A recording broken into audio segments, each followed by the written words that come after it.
Ce film fait appel à l'imaginaire. Un imaginaire qui est la recette contre l'ennui du monde réel, pour peu que l'on ose y plonger. Parce que plonger, c'est bien ce que fait la fillette. Quand elle voit passer devant elle ce lapin blanc à lunettes, qui répète qu'il est en retard tout en regardant sa montre à gousset, elle n'hésite pas. Elle plonge dans son terrier. Sa curiosité l'emporte, on dirait. Oui, une curiosité qui conduit en fait l'enfant qu'elle est à se confronter au monde des adultes. Mais je croyais qu'elle rencontrait surtout des animaux. Elle rencontre surtout une série de personnages plus étranges les uns que les autres et qui sont des métaphores des adultes. La première rencontre, c'est celle du lapin blanc toujours pressé, qui regarde sa montre, qui n'a pas le temps pour l'enfant. Ça ne te fait pas penser au quotidien de beaucoup de gens, ça ?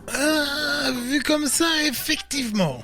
Et les autres rencontres vont se multiplier avec la même absurdité. Dodo, par exemple, assez égoïste pour faire courir les autres afin de se sécher, alors qu'il est tranquillement installé devant un feu. Et toutes ces jolies fleurs, qui dans leur champ vantent leur diversité, et qui pourtant rejettent Alice, qui n'est qu'une espèce inconnue. Bonjour la tolérance, hein. Mais c'est terrible de voir présenter de cette façon si surréaliste la réalité des adultes. Et ce sera le fil conducteur des rencontres de la jeune fille. Il y aura ce moment emblématique de l'entrevue avec le chat de Cheshire, mystérieux, qui embrouille les esprits. Il troublera fortement Alice avant qu'elle n'arrive devant un tea time très accueillant. Celui du chapelier fou, du lièvre de Mars et du Loir. Ah, nous y voilà, la fameuse fête organisée pour leur non-anniversaire. Chez Disney, oui, mais ce n'était pas le cas dans l'histoire de Lewis Carroll. Une invention des studios alors ? En réalité, si la fameuse Met Tea Party fait bien partie des aventures d'Alice au Pays des Merveilles, le non-anniversaire est un événement que Lewis Carroll a inventé dans le second tome des aventures d'Alice, intitulé De l'autre côté du miroir.